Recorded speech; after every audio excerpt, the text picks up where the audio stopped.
NFL Week 10. We did the Minnesota game. The Lions beat the Chargers 41-38. Maybe game of the year candidate. That was incredible. It was so much fun to watch. It looked like a video game. It did. It was just up and down the field, but it wasn't.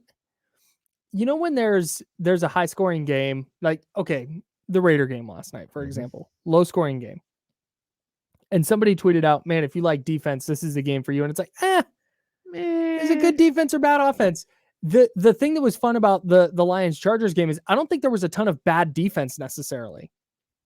It wasn't like, oh man, blown coverage here and a missed tackle there. And oh man, these 4 dropped interceptions. It wasn't anything like that. It was just really good offensive play calling and really good execution and 2 good quarterbacks going at it and 2 good sets of weapons going at it.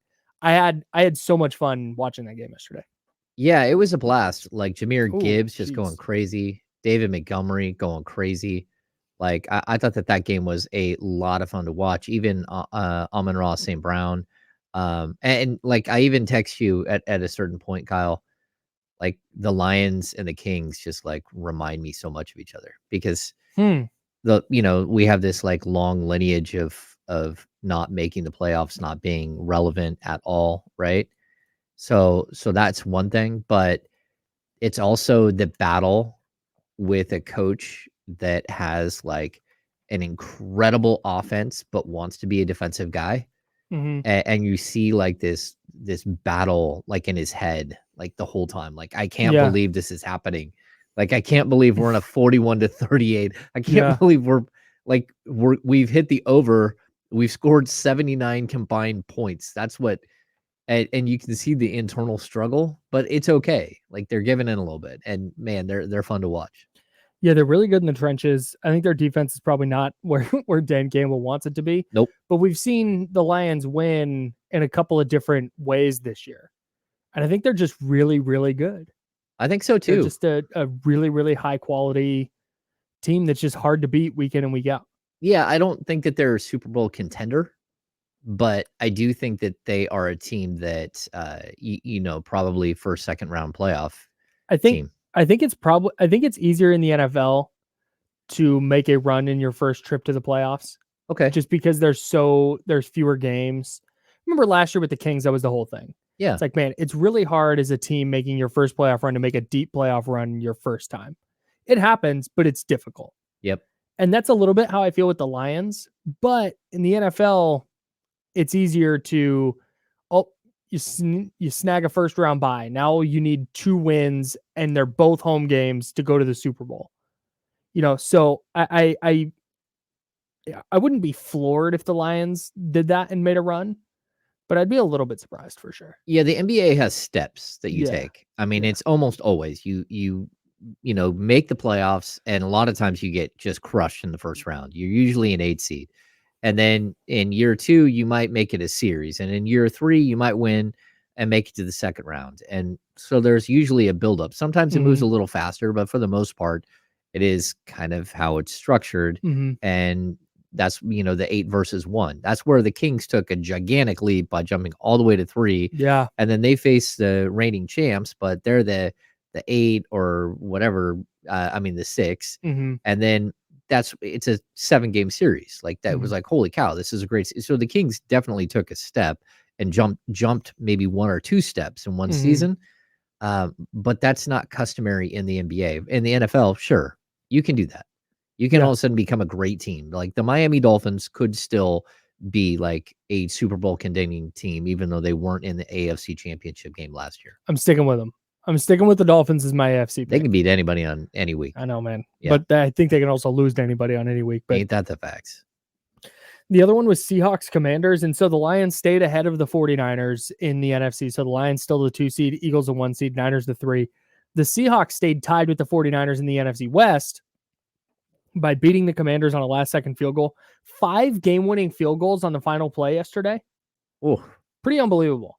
Yeah, especially for a slate of games that you looked at and go, oof, this is not a good slate. But 5 game-winning field goals on the last play. 2 weeks in a row of spectacular football. Yeah. Like last week was the same thing. We were sitting here watching the whole time going, I can't believe how good the quality of football is. They just showed on this screen above the toss that Brock Purdy made to George Kittle that he clearly could not see at all. Just laid it out there. What a beautiful throw. That was a really nice throw. It was a beautiful throw. Yeah. Gave his guy a chance. Here, can we do away with the Riverboat Ron nickname for Ron Rivera? My guy made one tough decision one time and got a nickname that stuck forever. You're on the road. You're the Commanders, okay? Your season's done. You've punted when you traded Montez Sweat and you traded Chase Young. Yep. Okay? You punted, and that's fine. That's where they're at as an organization. You're putting your quarterback in these spots to try and grow and try and win games, and they go down and they score a touchdown. They're down by 7 points. They score a touchdown with 52 seconds left. And instead of going for 2 in the lead, they kick the damn extra point to tie it with 52 seconds left. When you have a Seattle defense on its heels, and it ultimately didn't matter. Seattle went down and they kicked the game-winning field goal. But that's just the point. You gave up the game-winning field goal anyways. You didn't even give your team a chance to take the lead and force Geno Smith and the Seahawks offense to play from behind. To play knowing, hey, if we don't score on this series, this game is over. Not, hey, if we don't score, we're going to overtime. Let's call him like Rowboat Ron. Just plain old canoe Ron. No more riverboat. Like just there is no more gambler. Kayak Ron. Paddleboard Ron. Yeah, he's just out there. Bro, it's just go for the 2. Go for the 2. You're giving yourself, do you understand in that spot? Going for the 1. Okay, you tie it. But now your defense has to hold up for 52 seconds. Then you have to go to overtime and either win the coin toss, which is a literal coin toss, and get the ball and score a touchdown, or you don't get the ball. You have to get a stop or at least hold them to a field goal, then get the ball, and then go down and score either a field goal or a touchdown. There are so many steps. Just try the 2 points. Go for 2. Kyle's very upset by this. It baffles me. This isn't even like an analytics thing. This is just that, hey, do you want to try and get 2 yards? Or do you want to try and get 1 stop and then maybe another stop and then also have to go whatever length of the field you have to go to score? It doesn't make any sense to me. And when it comes to Riverboat Ron, always the ultimate gambler, just time and time again, doing the most conservative thing possible in every big spot, you don't get the nickname anymore. Kyle is rescinding your nickname. I want it back. Your boat from the Flex Seal commercial where there's the whole screen in the boat and they throw the Flex Seal on it and then it doesn't sink. That's Ron Rivera. He is Flex Seal boat. I think someone put in here pool noodle. Pool noodle Ron is a great one. Yeah, there we go. Titanic Ron Rivera. That's a good one, Ramsey. Yeah. Blind Squirrel Ron. Strong from Dave. Rowboat Ron. Rowboat Ron. Shout out, Mike. Yikes. Anyways. We did see the Dallas Cowboys. Yeah, pounded the Giants. Well, the Giants are just so bad. I respect Brian Daboll trying so hard to score a touchdown there at the end. They're so bad, man. Boosted team morale. Like Dak Prescott's out there doing his little hip turn thing and just destroying you. Yeah.